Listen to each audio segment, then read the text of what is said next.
Скоро разбрах, че съм сляпа и отидах да си изкарам очила. Не съм чак толкова сляпа, имам астигматизъм. Имам 1,5 поне и 75 на другото. Нищо не ми говорят тези числа, ето го и Дени е с мен. Очилата ми са готови, сега отивам да ги взема и да видим дали ще прогледна. Да видим дали ще ме познае. И пази колата, аз отивам. Айде успей. Аз направо ще ги взема и ще ги пробвам после. Сега, за който не знае какво е астигматизъм, виждам във двойно. Горе-долу това означава. Всъщност не съм сигурна точно какво означава, но знам, че виждам така леко. Взехме ги!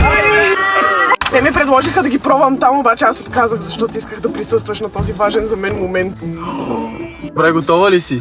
Не. О, what? Мале, аз виждам буквите.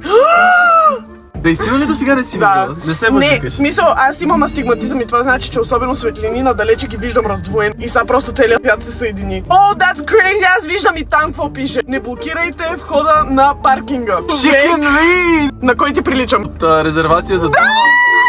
Точно това исках да кажеш. Пишете в коментарите дали приличам на тъп зубър, дето ще го набиете и ще му вземете обяда. Аз мисля, че си мега ход с очила, така че... Харесваш ли ме? Да. Окей, чао!